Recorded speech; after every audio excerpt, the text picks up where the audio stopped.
नमस्कार, झारखंड की खबरों में आप सबों का स्वागत है। आइए जानते हैं आज की तमाम बड़ी खबरों को। इससे पहले आपने चैनल को सब्सक्राइब नहीं किया है तो प्लीज चैनल को सब्सक्राइब कर बेल आइकन को प्रेस कर दीजिए ताकि खबरों का अपडेट आपको मिलता रहे। बढ़ते हैं खबरों की ओर।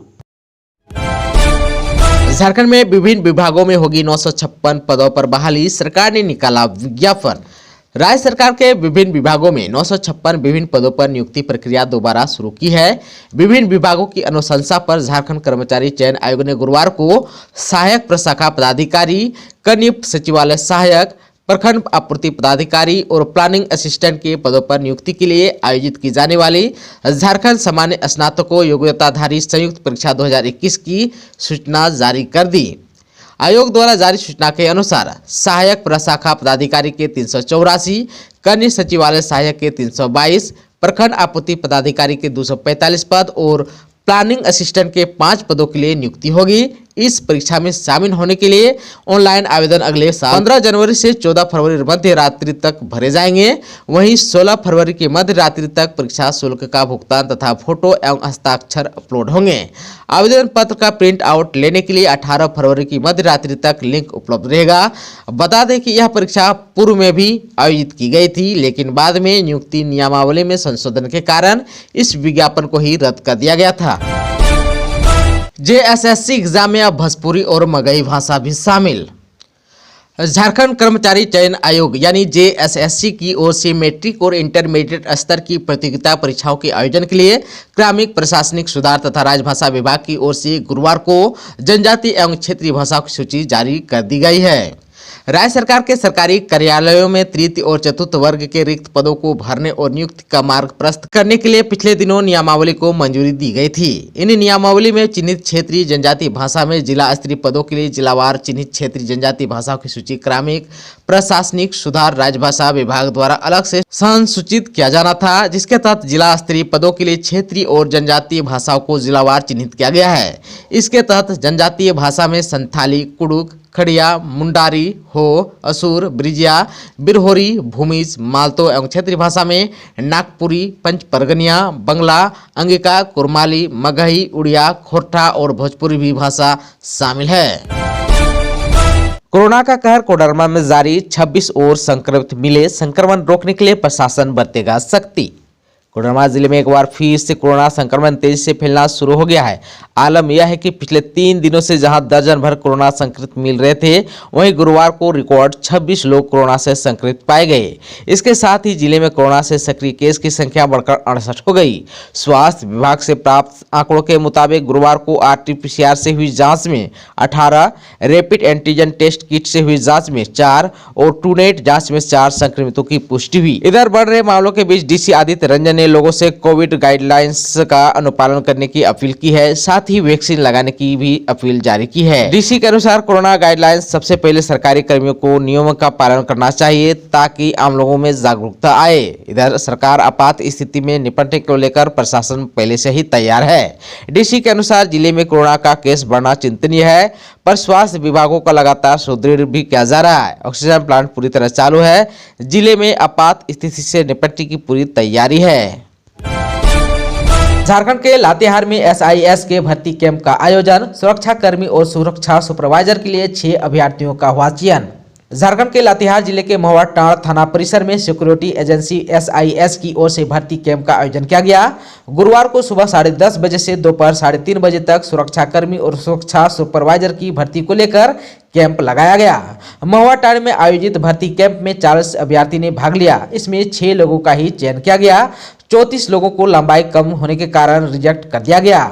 आप भी सुरक्षा कर्मी और सुरक्षा सुपरवाइजर के रूप में सेवा करना चाहते हैं तो इसके लिए योग्यता अनिवार्य है। आप सबको बता देना चाहता हूं कि रिक्त पदों में फिर से नियुक्ति ली जाएगी। योग्यता इस तरह से है। सुरक्षा जवान के लिए एक शैक्षणिक योग्यताएं 10वीं पास होनी चाहिए। उम्र 21 से 37 वर्ष, ऊंचाई 168 सेंटीमीटर और वजन 56 kg होना चाहिए। सुरक्षा सुपरवाइजर के लिए शैक्षणिक योग्यता 12वीं पास होनी चाहिए। उम्र 21 से 37 वर्ष, ऊंचाई 170 सेंटीमीटर और वजन 56 kg होना अनिवार्य है। गुरुवार को सिर्फ 6 अभ्यर्थियों का चयन किया गया है, जबकि 34 लोगों को लंबाई कम होने के कारण रिजेक्ट कर दिया गया। पश्चिमी सिंहभूम के सोगा पहाड़ी जंगल से हथियार सहित PLFI का एरिया कमांडर गिरफ्तार, लंबे समय से थी तलाश।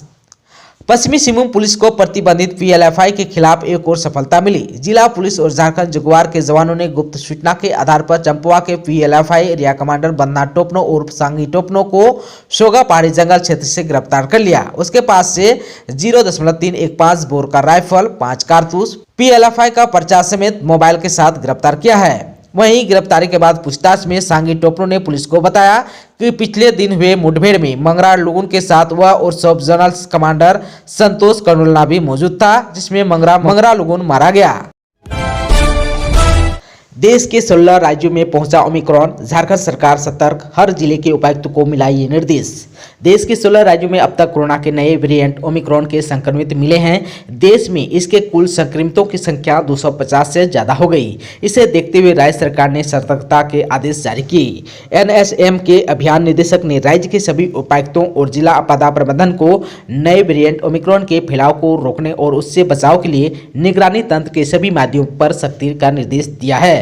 उपायुक्तों को दूसरे देश और अन्य राज्यों से आने वाले सभी यात्रियों की जांच, पहचान और इलाज के तैयार का दोबारा आकलन करने को कहा गया है। वहीं जिला में आवश्यक तैयारियों के तहत सामान्य bed, isolation ward, oxygen supported bed, PSA plant को दुरुस्त करने के निर्देश दिए गए हैं। साथ ही जिला अस्पताल से लेकर ब्लॉक अस्पतालों में दवाइयों का पर्याप्त स्टॉक संग्रहित करने को भी कहा गया है। क्रिसमस से पहले मिल सकती है ठंड से थोड़ी राहत। 24 के बाद झारखंड के तापमान में होगी बढ़ोतरी। 28 दिसंबर को बारिश के आसार। झारखंड में क्रिसमस से पहले लोगों को ठंड से थोड़ी राहत मिलने के आसार हैं। मौसम विज्ञान केंद्र रांची के हेड अभिषेक आनंद ने बताया कि उत्तर पश्चिमी दिशा से आने वाली सर्द हवाओं के बहाव में थोड़ी कमी आएगी। इससे अगले 3 से 4 दिन में तापमान में 2 से 4 डिग्री सेल्सियस की बढ़ोतरी होगी। उत्तर भारत में बुधवार से पश्चिमी विक्षोभ का प्रभाव बढ़ने से 24 दिसंबर तक राज्य में ठंड में कमी होने से शीतलहर की स्थिति नहीं बनेगी। मौसम विभाग के मुताबिक हिमालयी क्षेत्र में पश्चिमी विक्षोभ के और मजबूत होने की स्थिति में 27 दिसंबर को राज्य के विभिन्न इलाकों में आसमान में बादल छाए रहेंगे और 28 दिसंबर को कुछ स्थान पर हल्की बारिश होगी। आप सबको बता दूं कि पिछले 24 घंटे में राज्य में सबसे कम न्यूनतम तापमान रांची और डाल्टनगंज में 5.8 डिग्री सेल्सियस रहा, रामगढ़ में 5.9, हजारीबाग में 6.5 और बोकारो थर्मल में 6.6 डिग्री सेल्सियस रहा।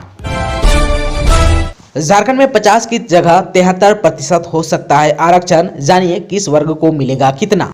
सरकार राज्य में आरक्षण की सीमा बढ़ाने पर विचार कर रही है। इसे 50% से बढ़ाकर 73% किए जाने की मांग पर सरकार फैसला लेगी। इसके लिए एक उप समिति का गठन होगा। राज्य में एसटी, एससी सहित पिछड़े वर्ग को कुल 73% आरक्षण देने की मांग देने का प्रस्ताव राज्य सरकार के पास विचाराधीन है। 2 माह में एक उप समिति बनाकर इस पर विचार करेगी। 73% में एसटी को 32, एससी को 14 और पिछड़े वर्ग को 27% आरक्षण देने का प्रस्ताव है। आजसू विधायक सुदेश कुमार महतो के गैर सरकारी संकल्प प्रस्ताव पर संसदीय कार्य मंत्री आलमगीर आलम ने सदन में यह जानकारी दी। दुमका में जल्द बनेगा मिनी सचिवालय। सीएम हेमंत ने भवन निर्माण विभाग को प्रस्ताव का दिया निर्देश। झारखंड के उपराजधानी दुमका में मिनी सचिवालय बनने की संभावना बढ़ गई है। सीएम हेमंत सोरेन ने भवन निर्माण विभाग को प्रस्ताव देने का निर्देश दिया है। इसके साथ ही दुमका विधायक बसंत सोरेन का प्रयास रंग लाता दिख रहा है। विधायक श्री सोरेन ने सीएम हेमंत सोरेन से उपराजधानी दुमका के समग्र विकास तथा क्षेत्र की समस्याओं के निराकरण के लिए यहां मिनी सचिवालय के निर्माण और पहले से निर्मित मुख्यमंत्री कैंप कार्यालय के सुदृढ़ीकरण की मांग की थी, जिस पर त्वरित पहल करते हुए मुख्यमंत्री ने भवन निर्माण विभाग के सचिव को शीघ्र प्रस्ताव देने को कहा है। दुमका के नूनबिल नदी पर बनेगा बराज। सिंचाई के साथ साथ पर्यटन का होगा विकास। विधायक बसंत सोरेन के विधानसभा क्षेत्र के दुमका जिला अंतर्गत मसलिया प्रखंड के आमगाछी पंचायत स्थित काली पाथर गांव के पास नूनबिल नदी पर 837.96 करोड़ रुपए की लागत से बराज बनाए जाने की तकनीकी स्वीकृति प्राप्त हुई है।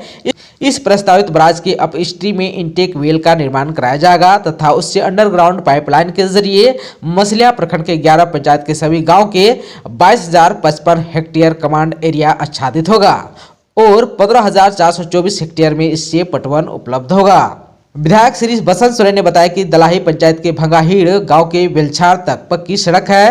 उन्होंने सीएम से अनुरोध किया है कि बेलछाड़ से प्रस्तावित बराज तक 500 मीटर सड़क बना दी जाए ताकि बराज से होकर लोग आवाजाही तो कर ही पाएंगे तथा पर्यटन का भी विकास होगा। नदी के पार बड़ियावाद और चौहादहा के ग्रामीण भी इससे लाभान्वित होंगे। झारखंड राज्य क्रॉस कंट्री प्रतियोगिता में रांची, लोहरदगा और धनबाद की टीम बनी चैंपियन। झारखंड के गढ़वा जिले में आयोजित स्वतंत्रता सेनानी कौशल कुमार ठाकुर की 13वीं झारखंड राज्य क्रॉस कंट्री प्रतियोगिता में रांची, धनबाद एवं लोहरदगा की टीम चैंपियन बनी। समारोह में मुख्य अतिथि के रूप में झारखंड के पेयजल एवं स्वच्छता मंत्री मिथिलेश ठाकुर तथा विशिष्ट अतिथि के रूप में झारखंड एथलेटिक्स संघ के अध्यक्ष मधुकांत पाठक मुख्य रूप से उपस्थित थे। सभी विजेता एवं उप विजेता टीम को अतिथियों ने मेडल और कप देकर पुरस्कृत किया। मंत्री ने कहा कि राज्य की हेमंत सरकार खिलाड़ियों को प्रोत्साहित करने के लिए लगातार प्रयासरत है। मधुकांत पाठक ने कहा कि गढ़वा के लिए यह ऐतिहासिक क्षण है, इससे खिलाड़ियों का मनोबल बढ़ेगा। वहीं महिला वर्ग में 10 किलोमीटर की दौड़ में रांची की टीम विजेता तथा सरायकेला की टीम उप विजेता रही, जबकि पुरुष वर्ग में 10 किलोमीटर की दौड़ में धनबाद की टीम विजेता एवं पश्चिमी सिंहभूम उप विजेता बनी। वहीं बालिका वर्ग अंडर 20 में 6 किलोमीटर की दौड़ में लोहरदगा की टीम विजेता तथा रांची की टीम उप विजेता रही, जबकि बालक वर्ग अंडर 20 में 8 किलोमीटर की दौड़ में धनबाद की टीम विजेता तथा हजारीबाग की उप विजेता रही। झारखंड में शिक्षा और स्वास्थ्य में निवेश करने को इच्छुक अजीम प्रेमजी फाउंडेशन सीएम हेमंत से अनुराग ने की मुलाकात। अजीम प्रेमजी फाउंडेशन के सीईओ अनुराग बिहार समेत अन्य ने गुरुवार को सीएम हेमंत सोरेन से मुलाकात की। इस मौके पर राज्य में शिक्षा और स्वास्थ्य के क्षेत्र में निवेश को लेकर सार्थक चर्चा की। बता दें कि नवंबर महीने में विप्रो फाउंडर अजीम प्रेमजी के साथ सीएम हेमंत सोरेन की वीडियो कॉन्फ्रेंसिंग के माध्यम से बात हुई थी। मुख्यमंत्री हेमंत सोरेन से अजीम प्रेमजी फाउंडेशन के सीईओ श्री अनुराग बिहार ने मुलाकात कर झारखंड के विकास में अपनी भागीदारी सुनिश्चित करने का संकल्प दोहराया। उन्होंने झारखंड में शिक्षा के विकास, गुणवत्तायुक्त शिक्षा और शैक्षणिक माहौल को बेहतर बनाने में फाउंडेशन सक्रिय भूमिका निभाएगी। मुख्यमंत्री ने फाउंडेशन को सरकार की ओर से हर संभव सहयोग करने का भरोसा दिया। हजारीबाग में 6 प्रखंड के 1485 सरकारी स्कूलों का होगा सर्वेक्षण, विद्यार्थियों के विकास पर चलेगा अभियान। हजारीबाग जिले के सभी 16 प्रखंड के 1485 सरकारी स्कूलों में यूनिसेफ की सहयोगी संस्था लीड्स मुख्यमंत्री स्वच्छ विद्यालय पुरस्कार सर्वेक्षण कार्य करेगा। इसमें 1, 2 और 3 स्टार प्राप्त विद्यालय को अपग्रेड कर 4 एवं 5 स्टार लायक बनाया जाएगा। इसके लिए स्कूलों में शुद्ध पेयजल की व्यवस्था, शौचालय की साफ सफाई, विद्यार्थियों को साबुन से हाथ धोने की आदत बनाना, रख रखाव, संचालन और विद्यार्थियों के व्यवहार परिवर्तन और उसके क्षमता का विकास को मापदंड बनाया गया है।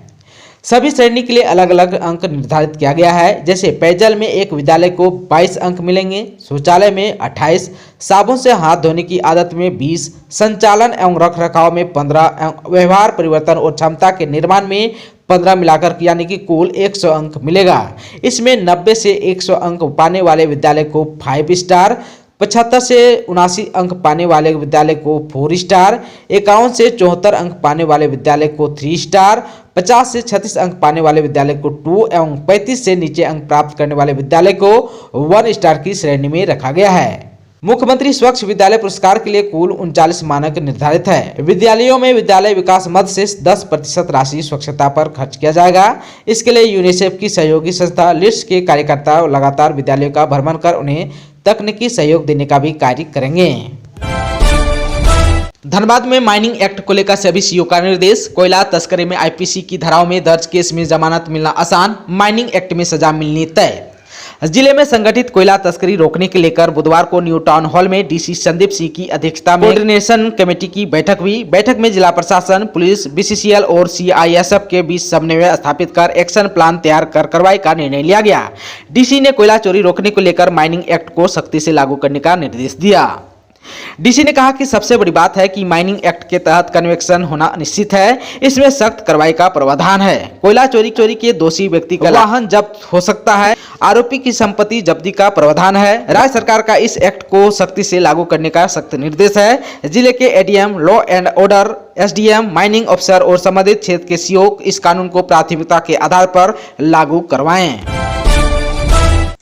दोस्तों, चैनल पर आप नए हैं तो प्लीज चैनल को सब्सक्राइब कर बेल आइकन को दबा दीजिए ताकि खबरों का अपडेट आपको मिलता रहे। इसके साथ ही आज की खबरों में बस इतना ही। हमें दीजिए इजाजत। नमस्कार।